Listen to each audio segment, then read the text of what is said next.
लामो समयदेखि बेलायती उपनिवेशमा रहेको अस्ट्रेलियामा बेलायती राजा पुगेपछि अस्ट्रेलियाकी एक सांसदले गरिन् राजा चार्ल्सको संसदमै खुलेर विरोध।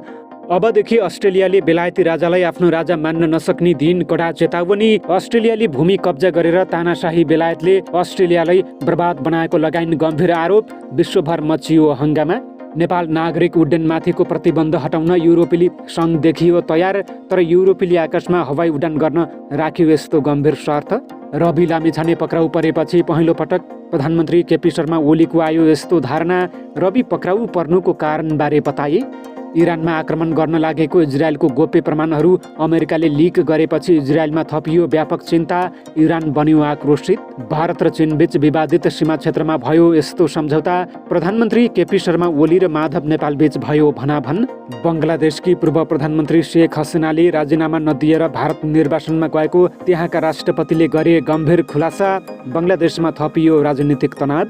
र थाइल्यान्डको सुवर्णभूमि अन्तर्राष्ट्रिय विमानस्थलमा नेपाल भाषामा लेखिएको बोर्ड टाङ्गियो। देशभर छायो खुसियाली। अर्थमन्त्री विष्णु पौडेल अमेरिका प्रस्थान। नमस्कार। ग्रेटर नेपाल टिभीले तयार पारेको राष्ट्रिय तथा अन्तर्राष्ट्रिय समाचारहरूको सङ्गालो ग्रेटर न्युजबाट विवश बुढाथोकीको यहाँलाई हार्दिक स्वागत छ। तपाईँले हाम्रो समाचार कहाँबाट हेर्दै हुनुहुन्छ कृपया यसबारेमा पनि हामीलाई जानकारी गराउन नभुल्नुहोला। अब समाचार विस्तारमा। अस्ट्रेलिया भ्रमणमा रहेका बेलायती राजा चार्ल्सको विरोध भएको छ। राजा चार्ल्स सोमबार अस्ट्रेलियाको संसदमा सम्बोधन गर्न पुगेका थिए। यसै क्रममा एक सिनेटर लिडिया थोरेपेले राजा चार्ल्सको विरुद्धमा नारा लगाएकी थिइन्। उनले नारा लगाउँदै तिमी आफूहरूको राजा नभएको बताएकी थिइन्। सिनेटर थोरेपेले भनिन्, तिमी हत्यारा हौ, तिमीहरूले हाम्रा जनताको नरसंहार गरेका छौ। उनले राजा चार्ल्सलाई आफ्नो भूमि, पुर्खाको हड्डी र कलाकृतिहरू मूल निवासीहरूलाई फिर्ता गर्न आग्रह समेत गरेकी थिइन्। साथै सिनेटर लिडियाले बेलायती साम्राज्यले आफ्नो भूमि बर्बाद गरेको भन्दै नारा लगाएकी थिइन्। राजा चार्ल्सको विरोधमा उत्रिएकी लिडिया परम्परागत लुगा लगाएर संसद पुगेकी थिइन्। नाराबाजीपछि सुरक्षाकर्मीले उनीहरूलाई संसदबाट बाहिर निकालेका थिए। संसद बाहिर सञ्चारकर्मीसँग कुरा गर्दै लिडियाले अस्ट्रेलियाको औपचारिक प्रमुख राजा रहन्जेल बेलायती साम्राज्यको विरोध गरिरहने बताएकी थिइन्। उनले अरू देशका राजाले आफूलाई आदेश दिन नसक्ने बताएकी थिइन्। लिडिया थोरेपे अस्ट्रेलियाको भिक्टोरिया राज्यबाट स्वतन्त्र सिनेटर हुन्। उनी बेलायती राजतन्त्रको विरुद्धमा बोल्ने व्यक्तिको रूपमा परिचित छन्। सन् 2022मा सिनेटरको शपथ लिँदा उनले बेलायती राजालाई औपनिवेशिक महामहिम भनेर सम्बोधन गरेकी थिइन्। यसपछि उनलाई फेरि शपथ लिन भनिएको थियो। राजा चार्ल्स क्यान्सरबाट निको भएपछि आफ्नो पहिलो विदेश भ्रमणमा रहेका छन्। उनको यो भ्रमणमा उनकी पत्नी रानी क्यामिला पनि साथमा रहेकी छिन्। अस्ट्रेलिया सन् 1986मा स्वतन्त्र भएको थियो, तर त्यहाँ संवैधानिक राजतन्त्र कायमै रहेको छ। अस्ट्रेलियामा बेलायती राजालाई औपचारिक रूपमा राज्यको प्रमुख मानिन्छ। यद्यपि 1949मा जनमत सङ्ग्रहमा अस्ट्रेलियाली जनताले अस्ट्रेलियालाई ब्रिटिस साम्राज्यको डोमिनियन राज्य बनाउने प्रस्तावलाई अस्वीकार गरेका थिए। सन् 2022मा महारानी एलिजाबेथ द्वितीयको मृत्युपछि बेलायती साम्राज्यसँगको सम्बन्ध तोड्ने बहसले फेरि गति लिएको छ।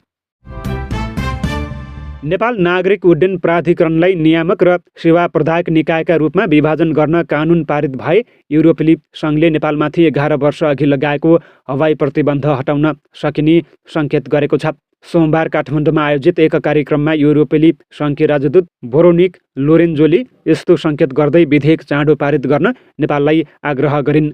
हाल नेपाल नागरिक उड्डयन प्राधिकरण दुवै भूमिकामा क्रियाशील रहेको छ, जसले गर्दा स्वार्थको टकराव हुने आरोप लागेको छ।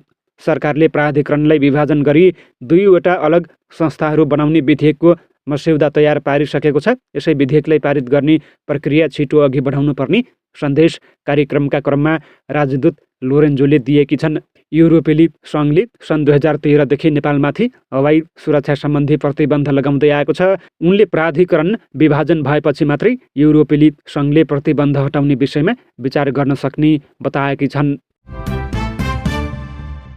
प्रधानमन्त्री केपी शर्मा ओलीले राष्ट्रिय स्वतन्त्र पार्टीका सभापति तथा पूर्व उपप्रधान एवं गृहमन्त्री रवि लामिछानेलाई कसैको दबाव वा आग्रहमा नभई अनुसन्धान गर्ने निकायबाट प्रक्रियागत रूपमा पक्राउ गरिएको स्पष्ट पारेका छन्। विपक्षी दलका नेताहरूसँगको भेटमा प्रधानमन्त्री ओलीले संसदीय छानबिन समितिको प्रतिवेदनका आधारमा सहकारी सम्बन्धी अनियमितताका सम्बन्धमा अनुसन्धान अघि बढेको उल्लेख गरेका छन्। मलाई कुनै प्रतिशोधको राजनीति गर्नु छैन, मेरो कसैसँग दुराभाव छैन, मलाई केही लिनु दिनु छैन। मैले त व्यक्ति तोकेर संसदीय छानबिन समिति गठन नगरौँ भनेको थिएँ।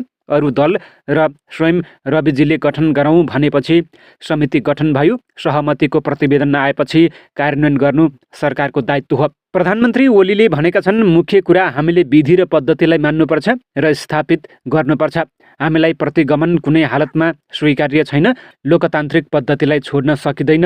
अहिले कतिपय ठाउँमा मलाई तानाशाह भनेर अवाञ्छित गाली गलौज गरिएको छ। थप तिक्तता नहोस् भनेर मैले कुनै जवाफ दिएको छैन। मलाई कुनै स्टन्टबाजी गर्नु छैन। साथीहरूले पनि त्यसो गर्नु राम्रो होइन। प्रधानमन्त्री केपी शर्मा ओली र प्रमुख प्रतिपक्षसहित विपक्षी दलबीच बाढी, पहिरो र डुबानका घटनापछिको अवस्थामा राहत र उद्धारमा आपसमा मिलेर प्रभावकारी रूपमा काम गर्ने विषयमा समान मत देखिएको छ। इजरायलले इरानमा आक्रमण गर्न बनाएको गोप्य योजना अमेरिकाबाट लिक भएको छ। यी कागजातहरूमा इजरायलले इरानमाथि आक्रमण गर्न बनाएको योजना रहेको दाबी गरिएको छ। सीएनएनको रिपोर्टका अनुसार अमेरिकाले पनि यो विषयमा अनुसन्धान सुरु गरेको छ। सीएनएनले एक अमेरिकी अधिकारीलाई उद्धृत गर्दै यी कागजातहरू मिडल इस्ट स्पेक्टर नामक च्यानलले अक्टोबर 18 शुक्रबार टेलिग्राममा पोस्ट गरेको उल्लेख गरेको छ। यी कागजातहरूमा शीर्षक गोप्य र 15 र 16 अक्टोबरको मिति लेखिएको छ। यो प्रकारका कागजातहरू लिक हुनु अमेरिकाका लागि गहिरो चिन्ताको विषय भएको बताएको छ। ती कागजातहरू अमेरिका र यसका सहयोगी देशहरू अस्ट्रेलिया, क्यानाडा, न्युजिल्यान्ड र बेलायतका लागि मात्र भएको जनाइएको छ। यी देशहरू गुप्तचर नेटवर्क 5 आइजका हिस्सा रहेका छन्। इरानले अक्टोबर 1 मा इजरायलमा 180 वटा मिसाइल आक्रमण गरेको थियो। यसपछि इजरायलले बदला लिने बताउँदै आएको छ। गोप्य दस्तावेजका अनुसार इजरायलले इरानमाथि ठुलो आक्रमणको तयारी गरिरहेको छ। यी मध्ये एउटा दस्तावेजका अनुसार इजरायलले आक्रमणका लागि हतियार ढुवानी गर्न थालेको छ। यो कागजात नेसनल जियोस्पेसियल इन्टेलिजेन्स एजेन्सीले तयार पारेको हो। अर्को कागजातमा इजरायली वायुसेनाको अभ्याससँग सम्बन्धित जानकारी समावेश रहेको छ। यसमा हावाबाट जमिनमा मार हान्ने मिसाइलको परीक्षणसँग सम्बन्धित जानकारी समावेश रहेको छ। सीएनएनका अनुसार यी अभ्यासहरू इरानमाथि आक्रमण गर्ने तयारीको एक हिस्सा भएको मानिएको छ। यो विषयमा अमेरिकी पूर्व उपविदेश मन्त्री मिक मुर्लोएले इरानमाथि इजरायलको जवाफी हमलासँग सम्बन्धित सूचना साँच्चै लिक भएको भए यो नियमको गम्भीर उल्लङ्घन भएको टिप्पणी गरेका छन्। यसले अमेरिका र इजरायल बीचको भावी सम्बन्धमा नकारात्मक असर पर्न सक्ने उनको भनाइरहेको छ। गत वर्ष पनि अमेरिकाबाट केही खुफिया सूचना चुहावट भएको थियो, जसका कारण अमेरिका र दक्षिण कोरिया र युक्रेन जस्ता सहयोगी राष्ट्रहरूबीच तनाव उत्पन्न भएको थियो। अमेरिकी राष्ट्रपति जो बाइडेन र इजरायली प्रधानमन्त्री बेन्जामिन नेतान्याहु बीचको सम्बन्ध यो वर्षको अगस्तदेखि बिग्रिएको बताइएको बेला यो लिकले सम्बन्ध अझ बिग्रन सक्ने विश्लेषण गरिएको छ। यी कागजातहरू लिक भएको जानकारी शनिबार पहिलो पटक प्रकाशमा आएको थियो। यी कागजातहरू ह्याक गरिएको हो वा कसैले जानी लिक गरेको हो भन्ने कुरा अहिलेसम्म स्पष्ट भएको छैन।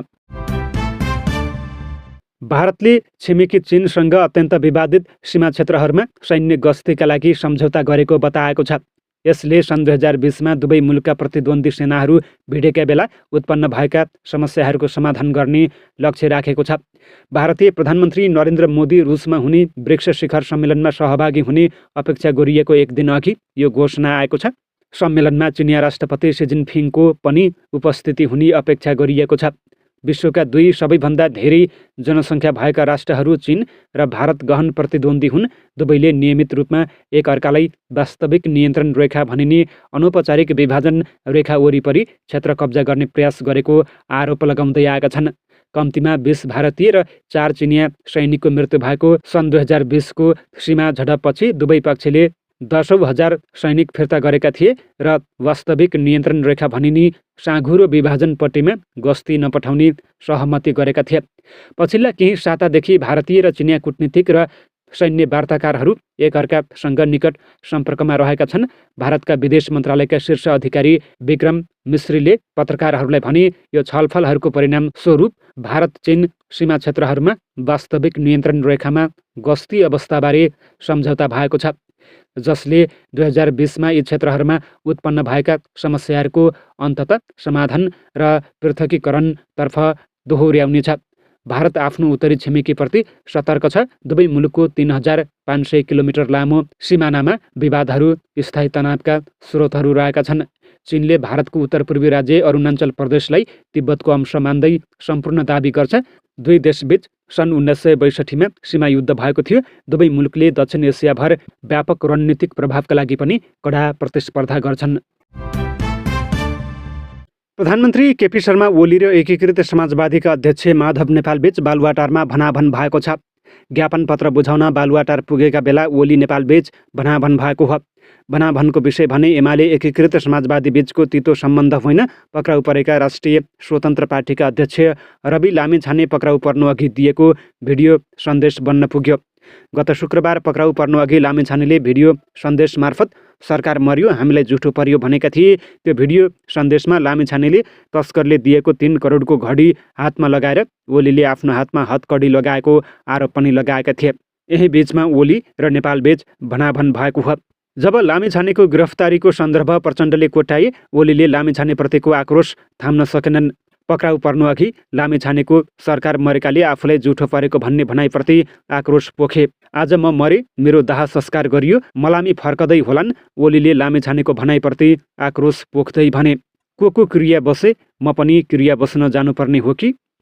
लामिछानेको भनाइलाई ओलीले संस्कारहीन करार गरेपछि त्यसको जवाफ माधव नेपालले दिएका थिए। उनको जवाफ रहेको थियो, राजनीतिमा यस्तो संस्कार अरूले होइन, तपाईँले नै सिकाएको हो। नेपालले बाढी पहिरो लगायतका अनेक समस्या देखिँदा पनि सरकार रमिते भएर बसेको आरोप लगाएका थिए। ओलीसँग उनको प्रश्न रहेको थियो, देशमा यति ठुला समस्या आए, यस्तो समस्या देखिँदा सर्वदलीय बैठक बस्नु पर्दैन? बङ्गलादेशकी पूर्व प्रधानमन्त्री शेख हसिनाले राजीनामा नदिई देश छोडेको खुलासा भएको छ। बङ्गलादेशका राष्ट्रपति मोहम्मद शाहाबुद्दिनले आफूसँग पूर्व प्रधानमन्त्री शेख हसिनाको राजीनामाको कुनै दस्तावेजी प्रमाण नभएको बताएपछि यस्तो खुलासा भएको हो। हसिनाले विद्यार्थीको नेतृत्वमा व्यापक प्रदर्शनका बीच गत अगस्टमा देश छोडेकी थिइन्। यसैबीच राष्ट्रपति शाहाबुद्दिनले हसिनाले राजीनामा दिएको सुनेको र धेरै प्रयास गर्दा पनि उनले राजीनामा दिएको कुनै कागजपत्र फेला पार्न नसकेको बताएका छन्। राष्ट्रपतिले दिएको एक अन्तर्वार्तामा यस्तो बताएपछि बङ्गलादेशको राजनीति तरङ्गित बनेको छ। राष्ट्रपतिले दिएको अन्तर्वार्ताका अनुसार गत अगस्त 5मा हसिना भेट्न आउने फोन आएको थियो, तर 1 घन्टाभित्रै उनी आउन नसक्ने भन्दै अर्को फोन आयो। यसपछि उनले सैन्य महासचिव आदिलसँग सम्पर्क गरे, तर उनलाई यसबारेमा कुनै जानकारी थिएन। राष्ट्रपतिले भनेका छन्, जताततै अशान्तिको खबर आएको थियो, मैले मेरो सैन्य महासचिव मोहम्मद आदिल चौधरीलाई यसबारे हेर्न भने, उनीसँग पनि कुनै जानकारी थिएन। हामीले पर्ख्यौँ र टिभी स्क्रोल गऱ्यौँ, कुनै खबर थिएन। पछि उनले मलाई जानकारी नदिई देश छाडेको सुने। राष्ट्रपति शाहाबुद्दिनले सेना प्रमुख जनरल बङ्ग भवनमा आएपछि प्रधानमन्त्रीले राजीनामा दिएको हो कि भनेर जान्न खोजेको बताए। उनले भने, एक दिन क्याबिनेट सचिव राजीनामा पत्रको प्रतिलिपि लिन आए, मैले पनि खोजिरहेको छु भने। उनले अहिले यो विषयमा बहस गर्नुको कुनै अर्थ नरहेको बताएका छन्। हसिना गइन् र यो सत्य हो। राष्ट्रपतिले हसिना बाहिरिएपछि आफूले सर्वोच्च अदालतको राय लिएको र अदालतले अन्तरिम सरकार गठन गर्न सकिने बताएको जानकारी दिए। यसैबीच कानुनी सल्लाहकार डाक्टर आसिफ नजरुलले राष्ट्रपतिको भनाइ आफैमा विरोधाभासपूर्ण रहेको भन्दै हसिनाले राजीनामा दिएको बताएका छन्। हसिनाका कट्टर प्रतिद्वन्दी र पूर्व प्रधानमन्त्री खालेदा जियाको बङ्गलादेश नेसनलिस्ट पार्टी बिएनपीले राष्ट्रपतिले राष्ट्रका नाममा गरेको सम्बोधनमा बङ्गलादेशको प्रधानमन्त्रीबाट हसिनाको राजीनामाको बारेमा झुट बोलेको बताएको छ। बिएनपीका उपाध्यक्ष जैनुल आबेदिनले भने, म भन्न चाहन्छु कि राष्ट्रपतिले सरकार गठन भएको 2 महिनापछि निश्चित एजेन्डा लिएर यस्तो अभिव्यक्ति दिएका हुन्। राष्ट्रपतिले झुट बोलेका छन्। थाइल्यान्डको राजधानी ब्याङ्ककमा रहेको सुवर्णभूमि अन्तर्राष्ट्रिय विमानस्थलमा नेपाली यात्रुका लागि नेपाल भाषा अर्थात् नेवारी भाषामा समेत बोर्ड झुन्ड्याइएको छ। विमानस्थलबाट काठमाडौँको लागि उडान हुने गेटमा अङ्ग्रेजीसँगै नेपाल भाषाबाट सूचित गर्न थालिएको छ। नेपाल वायु सेवाको उडानबाट काठमाडौँ आउने क्रममा विमान चढ्न जाने क्रममा नेपाल भाषामा काठमाडौँ लेखिएको देखिएपछि निकै खुसी लागेको पत्रकार रवि मानन्धरले बताएका छन्। बोर्डिङ गेटमा नेपाल भाषामा काठमाडौँलाई ए देह अर्थात् काठमाडौँ देश लेखिएको छ। सँगै अङ्ग्रेजीमा काठमाडौँ र RA को उडान नम्बर 402 देख्न सकिन्छ। नेपाल वायु सेवा निगमले सरकारको निर्णयका कारण आन्तरिक प्रयोजनमा नेपाल भाषा प्रयोग गर्न हुने जनाएको छ। सबैतिर यस्तो प्रयोग भएको छ त भन्ने अवस्थाको जिज्ञासामा निगमका एकजना अधिकारीले नाम नबताउने शर्तमा भने नीतिगत व्यवस्था त छैन, तर विदेशी भूमिमा कसैले राम्रो उद्देश्यका लागि गरेको छ भने आपत्ति जनाउनु पर्ने होइन। उपप्रधान एवं अर्थमन्त्री विष्णुप्रसाद पौडेल अमेरिका प्रस्थान गरेका छन्।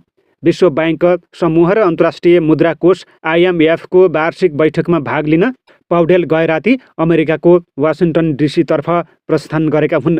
द्विपक्षीय तथा बहुपक्षीय भेटवार्ता गर्ने कार्यक्रम तय भएको उनको सचिवालयले जनाएको छ। उनी कार्तिक दोस्रो साता स्वदेश फर्किने कार्यक्रम रहेको छ।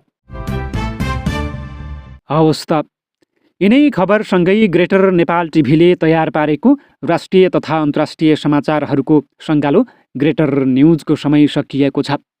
प्रत्येक पलका ताजा अपडेटको लागि हामी तपाईँको माझमा छौँ। यतिन्जेलसम्म हेरेर साथ दिने तपाईँ सम्पूर्ण दर्शकलाई धेरै धेरै धन्यवाद भन्दै ग्रेटर न्युजबाट विवश बुढाथोकीलाई पनि आज्ञा दिनुहोस्। नमस्कार।